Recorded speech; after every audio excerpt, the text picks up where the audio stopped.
Shalom, shalom, everybody. Welcome back to another episode of the Pulse of Israel here in our eternal and ancestral homeland, the land of Israel, in our beautiful, ancestral, biblical, indigenous, and indivisible capital, Jerusalem, since King David's time.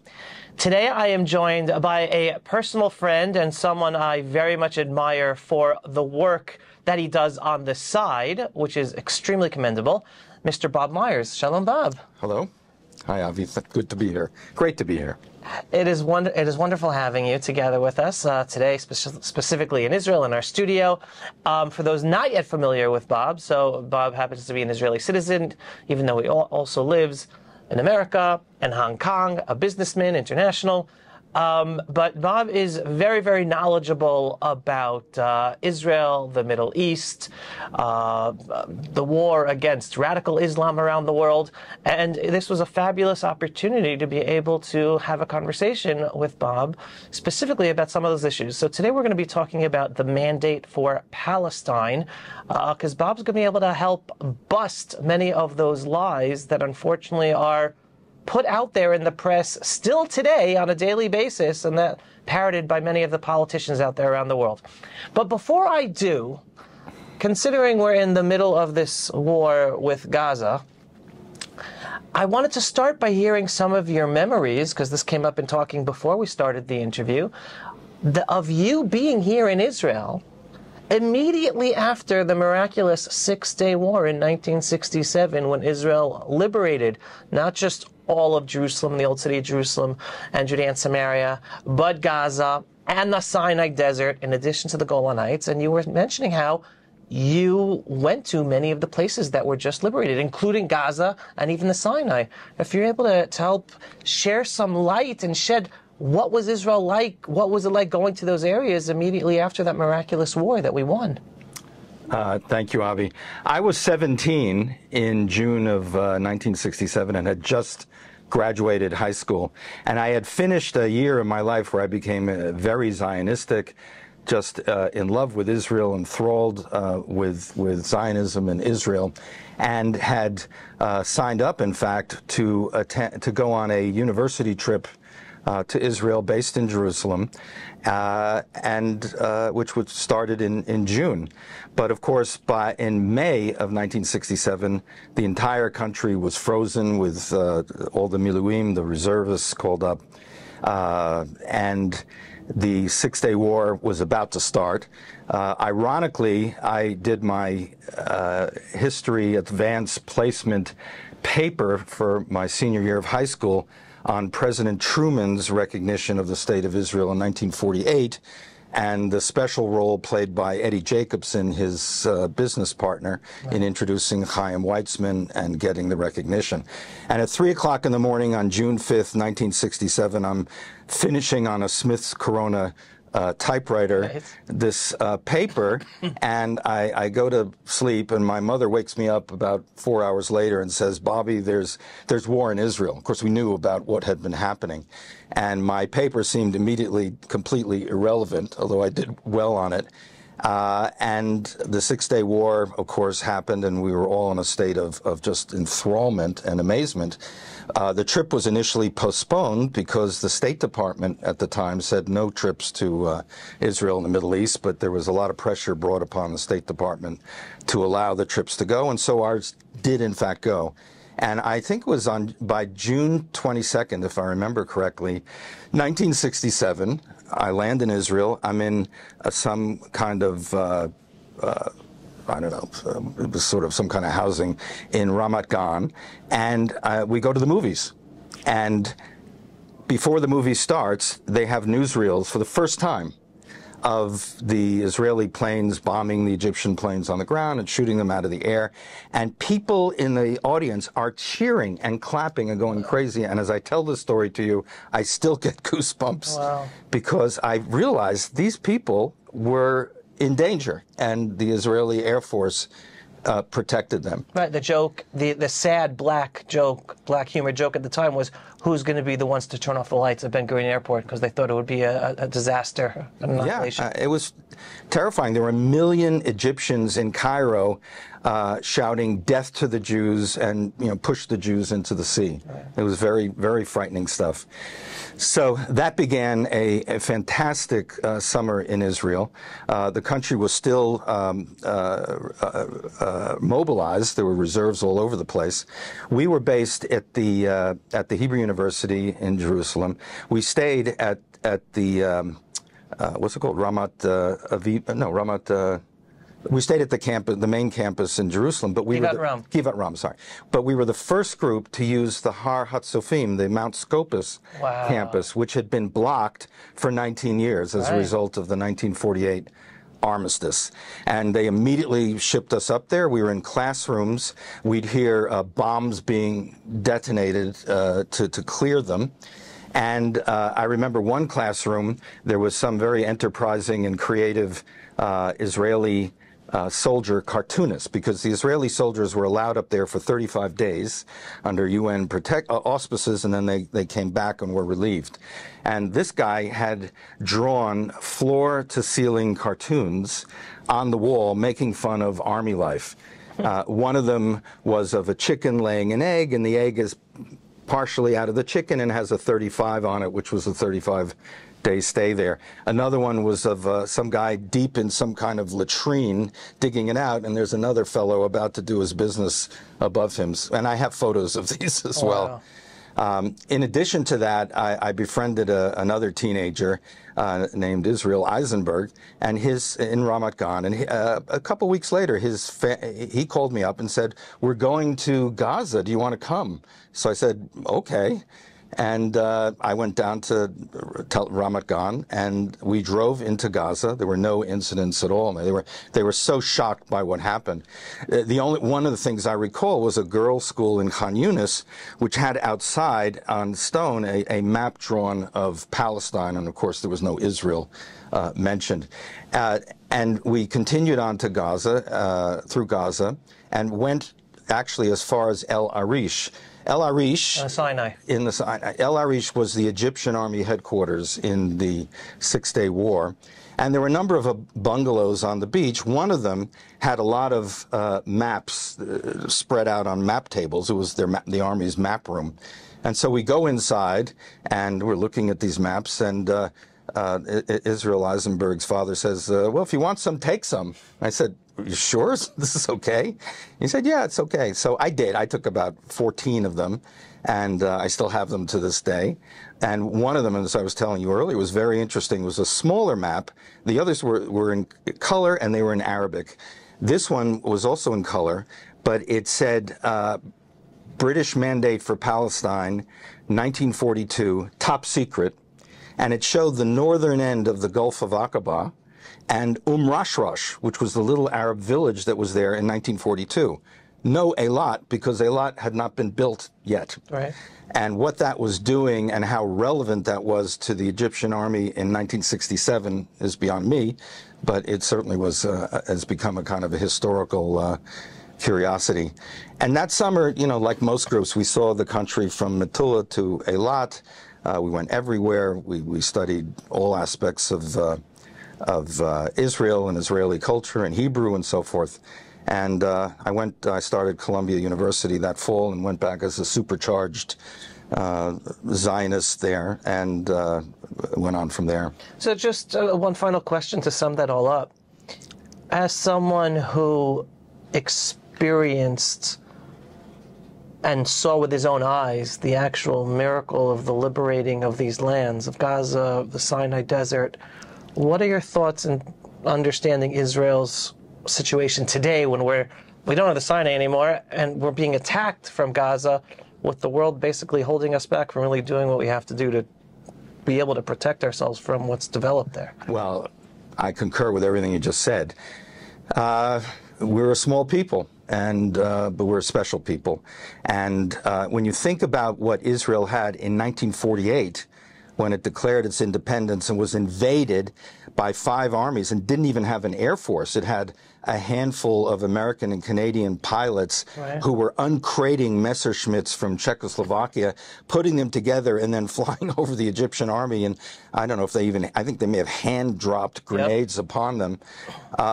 We're in much better position today. But, you know, it's scary.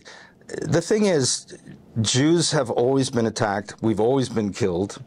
It's not anything we like, but we have to withstand it and keep going forward. I could get into another discussion on this subject, but it's, you know, I think the slogan when the war started out was "Ninatzeach b'yachad." B'yachad, we're going to win together. We're going to win together, and that the divisions that I see out there are very unfortunate, and I'm opposed to them. But we have to pull through. The Iranians are not fooling. Menachem Begin said that when someone says, "I'm going to kill the Jews," believe him. And as I've learned when we'll get into discussion about jihad, you can't afford not to believe them. You have the benefit of the doubt has to be given that they're going to do something. That we have to be careful. So.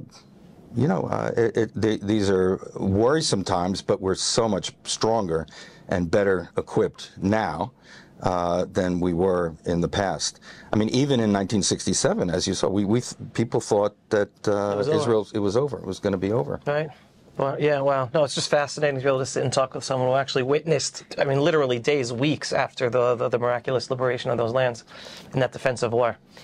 Now let's go to the heart of the matter. The legal aspect of the Jewish people's right to our homeland. And I know we're not going to be talking about the historical and the biblical.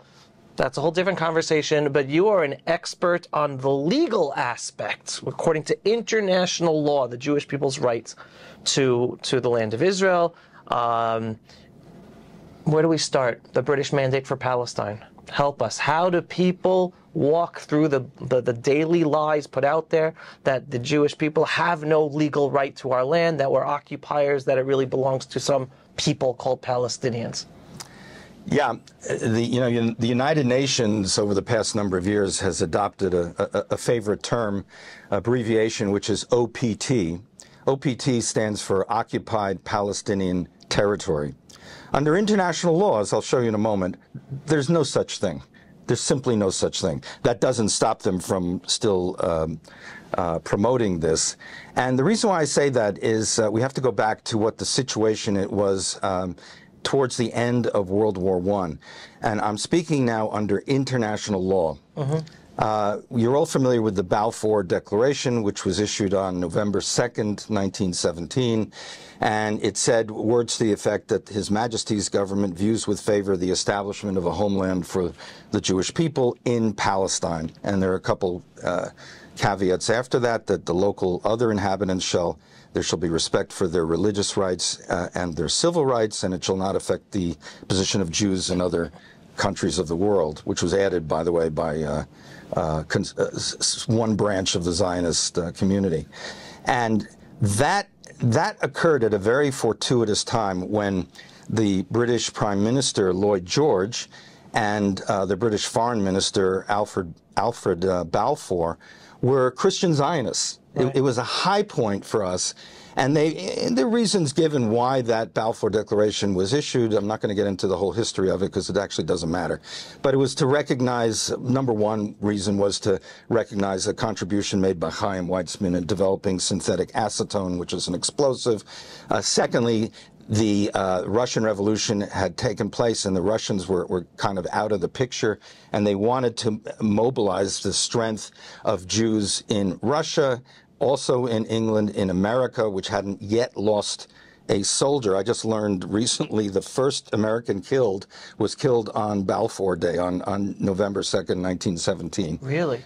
So it was to mobilize the Jewish community, and it reflected also a desire to do something with what they knew they were going to do with the Turkish colonies. The Turkish colonies. Why do I say colonies? Turkey did not call them colonies. This was all the Turkish Empire. Right. But you're talking about the areas of Syria/Lebanon, Mesopotamia, which is Iraq, and Palestine, which is here. And Woodrow Wilson announced his 14 points where they were looking for, to give the freedom and what's the word, Determination? Self-determination is the word, for the various peoples under the various territories or colonies of the German Empire and of the Austrian Empire and of the Turkish Empire. Turkey conquered this area 400 years before in 1516. Okay. And in fact, what's remarkable, given the criticism we hear now about how we're somehow colonists, this was an act of decolonization. Right. Of decolonization. I think you've made this point as well.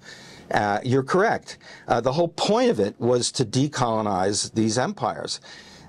So let me back up and just quickly get to the history. So the Balfour Declaration is passed and is announced, I should say, by the British government.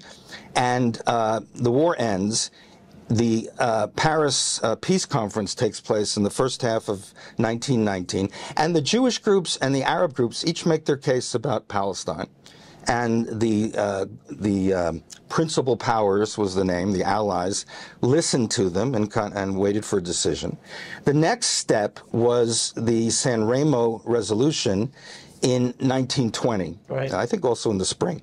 And in that resolution was the first time that an international body took the identical words of the Balfour Declaration and issued them in a resolution saying this was the intention of the League of Nations in moving forward.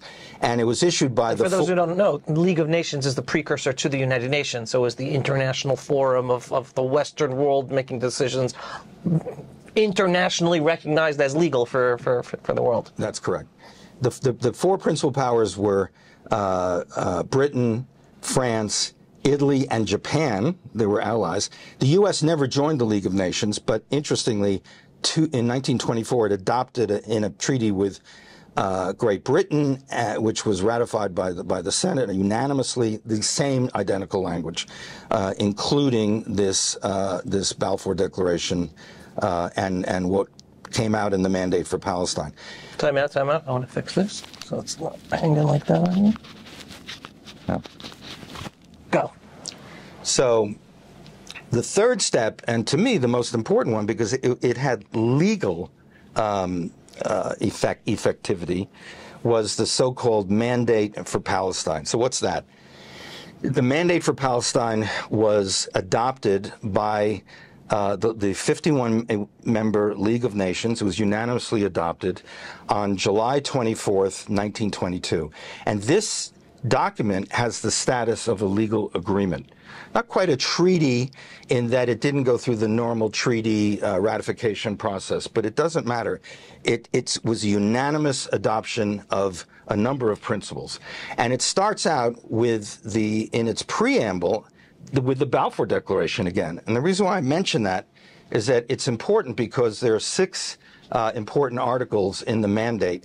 And the mandate, when you read it, and it's short, it's 11 pages, it mentions 14 times Jew, Jewish, and Zionist. It is clearly a Zionist document. And it's very clear from the agreement that Palestine is being set aside for the Jews, not just the 300 some odd thousand Jews who were living there at the time, but all 14 million Jews worldwide.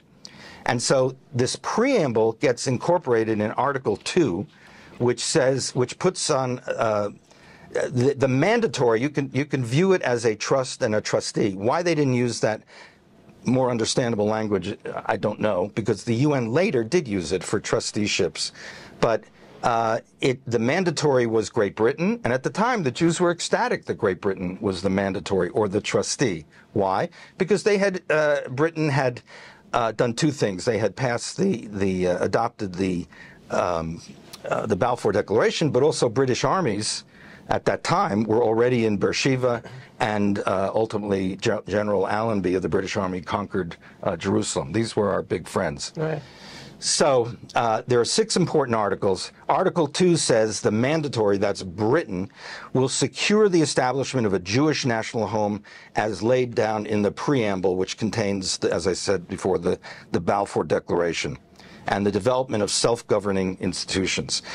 By the way, I have to digress for a minute. There were 3 Class A mandates that were drawn out of the Turkish Empire. As I mentioned before, Syria, Lebanon, number 1, and the mandatory or the trustee were the French. Mesopotamia, and the mandatory were the British, and Palestine, and the mandatory was the British, or the trustee was the British, sorry. And what was the point of Class A mandatories or mandates? A Class A mandate was regarded as close to self-determination and independence. They just needed a little shepherding along by the trustee, and then they would get there. That was the point of it. And the decision was made that it was the Jews who were recognized as the subjects of the mandate. The mandate, for example, recognizes the Jews as the indigenous people of the Palestine, as they defined it, and recognized the, quote, historical connection between the Jews and Palestine. And it gave national and political rights only to the Jews of Palestine, not to any other people. The others were guaranteed, as I mentioned earlier, religious rights and civil rights. And it goes on. The Article 4 says the Zionist organization shall be the appropriate Jewish agency to advise Britain, the mandatory, on the establishment of the Jewish national home. By the way, Jewish national home, let's talk about that for a minute. That terminology, some of our adversaries say that this doesn't mean that there was to be a state, but it's not correct. Why? Theodor Herzl wrote Der Judenstaat, the Jewish state, in 1896, a year before the first Zionist conference, or whatever it was called, Zionist, anyway, Congress, right, in 1897. And you have to remember, in 1897, the Turks were still, it was before World War I, the Turks were not the enemies of the enemy of the Allies.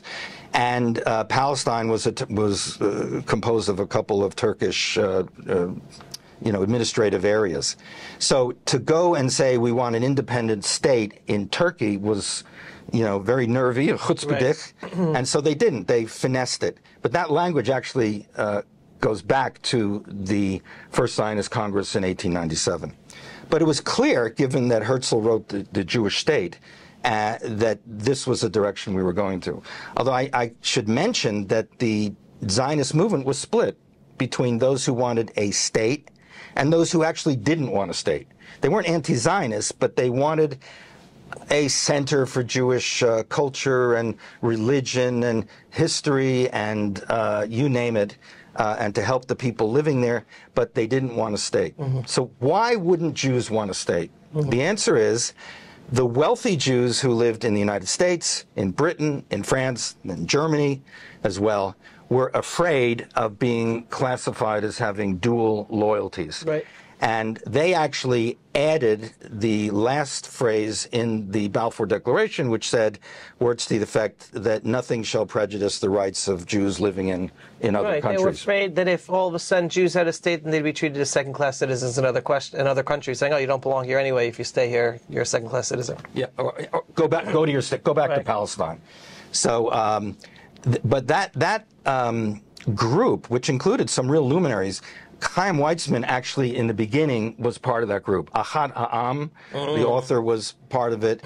I think Judah Magnus, who was the founder of the Hebrew University in Jerusalem, was in it, and others. And there was a constant tension both before the issuance of the mandate for Palestine and afterward on this subject. Some did not want a Jewish state. Baron Edmund de Rothschild, who spent a lot of money helping agricultural settlements here, was opposed to a Jewish state and wouldn't see Herzl for that reason. So anyway, surprise, surprise, there's a lot of Jewish politics going on back then. Right. In any event, let's get back to the mandate. So what else did it say? It said no Palestine territory, in Article 5, shall be ceded to or leased in any way to the government of any foreign power. In other words, they recognize the indivisibility of this territory. Article 6 said the administration of Palestine shall facilitate Jewish immigration and encourage, quote unquote, close settlement by Jews on the land, including state land and wastelands. The point of state land and wastelands is these were previously Turkish-owned lands. There was also private land, which they couldn't say to a private landowner, you have to give this to the Jews. Right. The Jews, in fact, historically bought the private land very often from absentee Turkish landowners at very highly inflated prices, just so they could get it. Article 7 said, importantly, a nationality law shall be enacted to facilitate the acquisition of Palestinian citizenship by Jews who take up their permanent residence in Palestine. They anticipated and hoped that the 14 million Jews who wanted to, of the 14 million Jews in the world, those that wanted to would come to Palestine. And Article 11, the administration can arrange with the Jewish agency to construct and operate public works and so forth and so on to develop the country. So it's a short document, as I said before. It's impossible to read it and not think that it's a Zionist document. It is a Zionist document. There's no question about it. There's one problematic article, which is Article 25, and some of you know what happened. In Article 25, it said that the mandatory, that's Great Britain, had the right to, east of the Jordan, to remove certain territories or lease it or kind of do what it wanted to do by giving notice and then getting the approval from the League of Nations. That was a pre-cooked deal. It was put right in there. It's right in this main document. And surprise, surprise, 2 months later, the British did exactly that. They separated out what became Transjordan, which is east of the Jordan River, and awarded it to the Hashemites for their help in fighting against the Turks. And again, to give people context, the Hashemites were a tribe who live in today's Saudi Arabia. They're not even from the area of the eastern part of the British Mandate of Palestine, of the eastern part of the Jordan River. They're true occupiers. They were flown in from the British to then given control, which they still have control today. That's correct, and it's estimated that the descendants of the Hashemites actually today constitute only about 10% of the population of Jordan. They're mostly Palestinians. In a way, this was the first, two-state solution. Right. I can't quite recall at the moment whether Jews were forbidden in the document from living in Jordan, but as a practical matter, they were forbidden. Right. Jews could not live in Transjordan, which later became the Kingdom of Jordan. Right. So, that territory on the east bank of the Jordan River constituted 78% of the entire Palestine land. So we were left with 22%, which was on the west side of the Jordan River. In fact, when I mentioned to you, when the Zionist organization made its representations to the Allied powers in 1919, they wanted about a 10-kilometer or 10-mile sort of band from the eastern side of the Jordan River to the Hejaz Railway, as representing sort of our claim to the other side of the Jordan. Historically, in biblical times, you may recall that 2.5 tribes had that territory. It's not clear how far east it went. I don't think it went all that far east. But in any event, this whole territory was removed 2 months later, in September of 1922, and it's gone. Right. And we were left with the west side. If you do not mind me interjecting for a second, what's fascinating about this international legal document giving the claim and, again, the international community accepting and giving the land of Israel to the Jewish people to be our ancestral homeland as a state in the League of Nations, is it totally cuts to the knees the argument that is used today that, oh, yeah, the international community allowed the Jews to have their state, but it's only because of the Holocaust.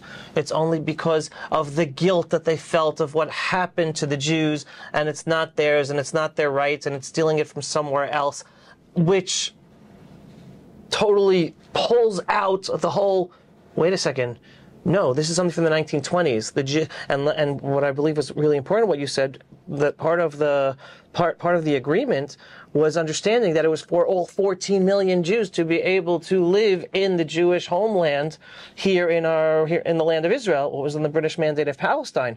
So it totally pulls out the argument. It has nothing to do with the Holocaust. This is a legal argument, a legal agreement made decades before the Holocaust even took place. That's absolutely correct. And in 1922, let me just finish the legal chain of title. I mean, there's some commentators who said this is really a land title deed recognizing Jewish rights to the land of Israel, to Palestine at the time. And what's odd about it, of course, is that the rights, they're dealing with a situation where we lost the land 1,800 years previously. Mm-hmm. There's no other situation in international law or international practice where an international body or anybody stepped in and said, you know, these people who were forced out of this land, almost all of them, but not all of them, after the Bar Kokhba revolt in 136 CE against the Romans. Who never forgot it, who prayed 3 times a day for Jerusalem, who said next year in Jerusalem after Pesach and other holidays, that there was a recognition that they were rectifying an error that was made, or a situation that came about 1,800 years ago. There's simply no people on earth that say, we had something 1,800 years ago, would you please fix it? So it's hard for people to take that on board, understood. But you're right, it had nothing to do with the Holocaust. I want to talk about the legal status of this agreement. So this agreement comes together, and interestingly, as I noted quickly before, the U.S. decided not to become a member of the League of Nations. Mm-hmm. It was on an isolationist track. But nevertheless, it signed a treaty with Great Britain respecting U.S. consular and other interests in Palestine 2 years later in 1924, which incorporated all this language from the Mandate for Palestine. So the U.S. also supported it, and that treaty was unanimously adopted by the Senate, and under the supremacy clause in the Constitution, it's the law of the land to this day. Well, when was this? When it was 1924. It was by the Senate. It was ratified in 1925.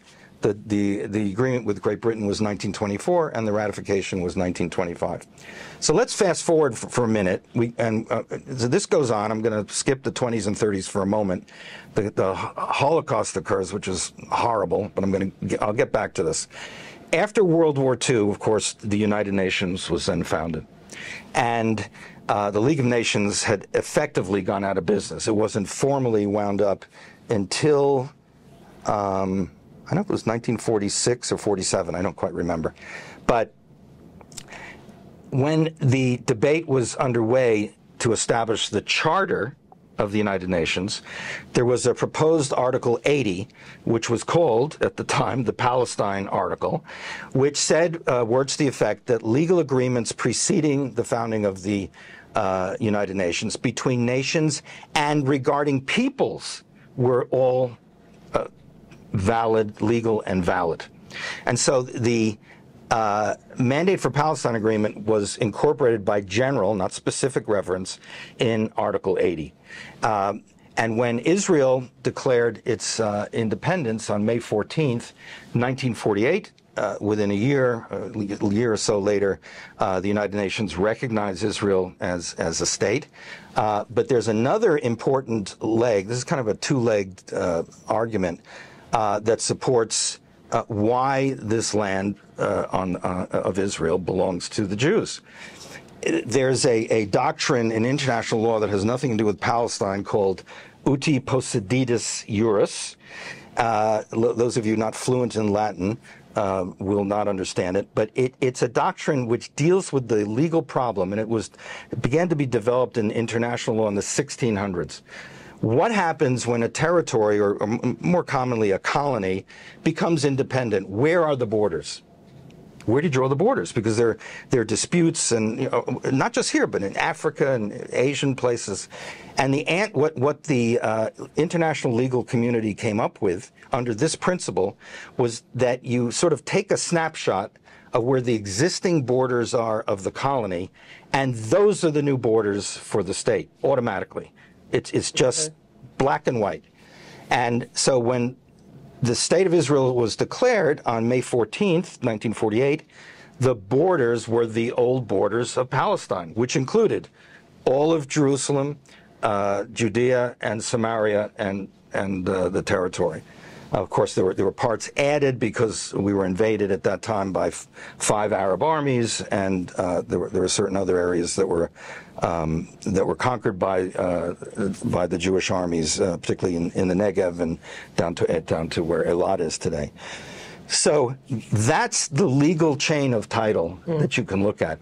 I didn't invent this, by the way, this argument.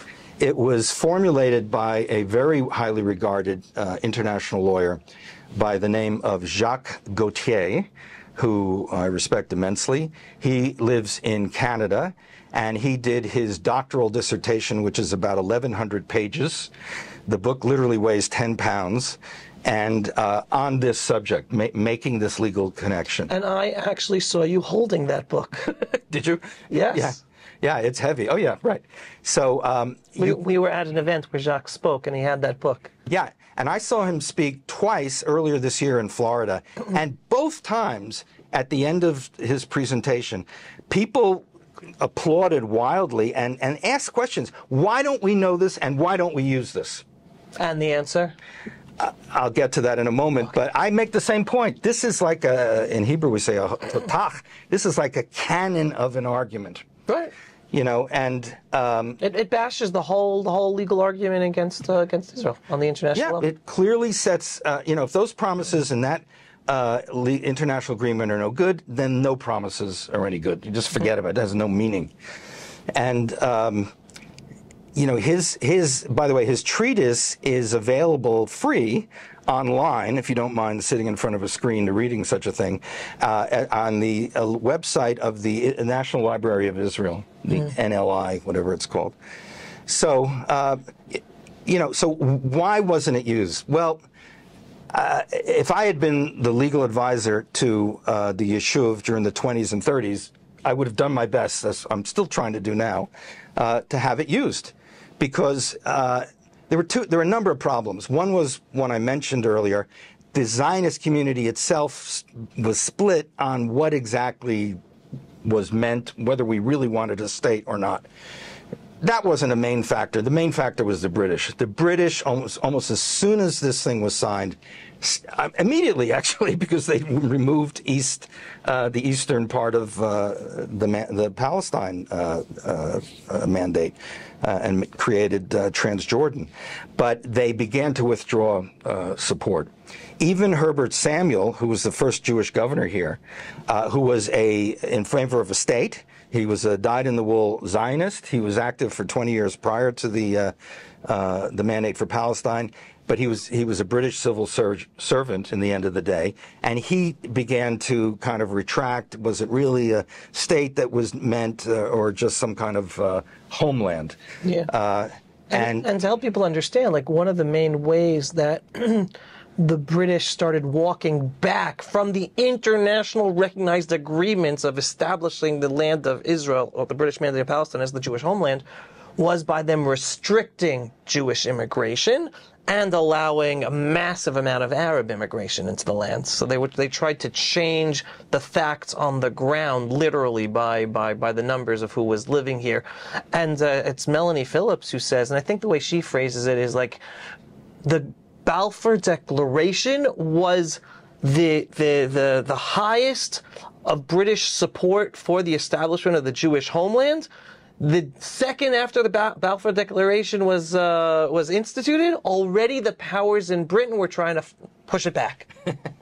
Yeah, I would maintain it's the mandate for Palestine because it's a legal agreement. But you jumped ahead a bit. Let me just say Forgive me. Yeah, no, it's okay. why did the British start to retract? Number one, they were concerned about oil. One of the reasons that they wanted the territory of Transjordan was there was a planned Mosul to Haifa pipeline, which they needed to go through there.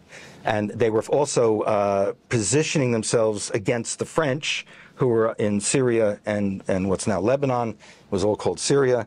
And they were taking the Arab side for that reason. There were Arab riots, I think, in 1920, 29, certainly 29, which happened right after, by the way, there was an agreement among the Zionists, the ones who were opposed to the state but willing to give money, and those that were in favor of the state and living in the Yishuv, to, okay, we'll figure out a compromise, which they figured out. Shortly thereafter, the Arab riots began in Jerusalem and spread to Hebron and Sfat as well. The British were called in to make peace, and more than that, David Lloyd George was gone from the scene. So was Sir Arthur Balfour. The British military, which was based in Cairo, was anti-Jewish. Even Allenby's troops and some of his head office people, possibly him, were not so in favor of this. And the Foreign Office, that is the Minister of Foreign Affairs from England, was pro-Arab. Okay. They always were concerned about two principal things, well, maybe three things. Some of them were just pro-Arab for cultural reasons. They were concerned about oil in the Persian Gulf, and they were concerned about the Muslim community in India, because they were afraid that India would erupt, and if the Muslims became anti-British because of British activities in Palestine, the small number of troops, relatively speaking, in India would not be able to hold down the Indian independence movement. So, they began to backtrack wildly. The Great Arab Revolt occurred in 1936 and was very bloody for us and horrible. And the British set up the Peel Commission, to study what happened and come up with recommendations. And they came up with recommendations horribly in the spring of 1939. And they said, number one, Jewish immigration should be limited to, I think it was 15,000 a year for 5 years. Number two, the Arabs should be the dominant the dominant population in the land. Jews are not allowed to buy land, not allowed to immigrate beyond the 15,000 per year. And it was the complete opposite of what was written in the Mandate for Palestine. What people don't know is that Peel Commission report was submitted, I don't know if it had to be approved in any way. I think it had to be. And it was sent to the League of Nations, which was still around. Germany had been kicked out or left, and it was on its last legs. But they said that they were wrong. The British were wrong. I mean, they were wrong. I mean, it was just a complete, shiv job, a stab in the back by us at just the wrong time. I mean, how many hundreds of thousands of Jews would have been saved in the Holocaust if we could have just brought them in according to the terms of the Mandate, which was still good law. Right. And it didn't happen. Right. So the other point that I like to tell people, and this is less legal, more circumstantial, anyone who reads through the United Nations partition plan, and I challenge everyone, search it online, read through the United Nations partition plan, there is no mention of a people called Palestinians. Meaning, on the one hand, we've been talking about the legal aspect. Well, the other aspect of the legal aspect is, well, if Palestine belongs to Palestinians, there should be a legal recognition of a people in the world called Palestinians. And if there was such a recognition of an existence of such people, well, it would have been written in the document that was giving them their own homeland, and yet the United Nations partition plan has no mention whatsoever of a people called Palestinians. It partitions the land between the Jews for the Jewish homeland and Arabs who were living here, but no mention of anyone called Palestinians because, and anyone who follows me know this, there were no people called a nation, historical people called Palestinians with any legal self-determination right to their own homeland in this land. Rather, while some Arabs were living here, most of them came over the centuries. And the decades with the British under the British mandate as immigrants to the land. So that's another piece of information, not as much the legal aspect, but it gives a bigger It's even picture. worse than that. Why? The Palestinians were the Jews. Golda Meir had a passport that said Palestinian. Right. Anyone who lived, if you needed a passport and you lived in this area at the time, you got a passport from from the British mandate for Palestine. Right. You were described as a Palestinian. Right. They were the Jews. Number one, the Palestinians were created in 1964 by the Soviet KGB as a national liberation movement because they had seen success with other national liberation movements and thought this would be a great way to, show good faith and support to the Arabs and so forth. So this is a totach. This is a canon.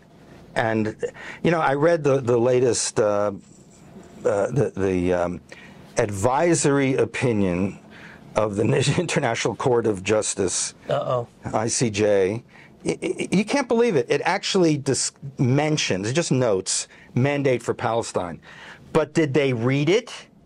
No. There's no mention.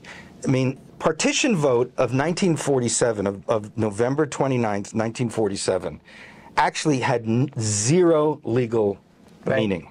Why? Because the General Assembly can pass any resolution it wants, but it's not law under the UN Charter. It has to be adopted either bilaterally or multilaterally by two or more parties and put into some form of a treaty or an agreement of some kind, and then it constitutes law. In fact, it's kind of ironic to me with perfect 2020 historical hindsight to see these joyous celebrations, the movies or films of people dancing the hora after the announcement of the vote where they agreed to partition Palestine, which went completely against the Mandate for Palestine agreement. I would have said, what are you dancing about? First of all, it's not law. It's not accepted by anything. It was instantly rejected by the Arabs. Secondly, you have something so much better. You have a land title deed to this place that the international community unanimously adopted and recognized and made part of international law. Right. So, Bob, thank you so much for this, because this is fascinating information that many people are not familiar with. So I appreciate you giving us all of this information, and there's many more details. As you heard, Jacques wrote 1,100 pages of this book. So here we got the cliff notes, but it's enough to have people understand the Jewish people's legal deed according to international law in modern times. So don't let anyone tell you that the Jews have no legal claim to this land. I think we're going to save our talk about radical Islam for another episode. Okay. So everyone, please, first of all, share this video with everyone you know so that they can be better informed in standing up for the Jewish people and our rights and, according to international law, for our ancestral homeland here in Israel. And make sure to also watch a future episode of Bob talking about radical I want to put in a small plug. I have a website which has 6 things in it, so it's not going to bowl you over with too much material.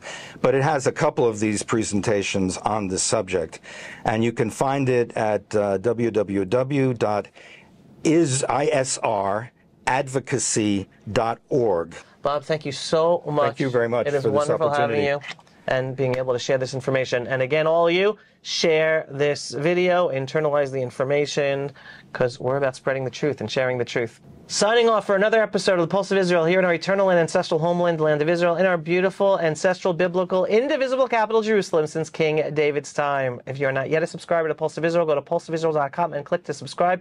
And we are a donor-based organization, so if you enjoy and feel that our content and our videos are important, and to allow for more people to see them because we're highly censored on social media, then give us a donation every once in a while. Just click donate on pulseofisrael.com. Shalom, everyone, and thanks for watching. Pulse of Israel, frontline videos from the Holy Land. Support our work by donating today.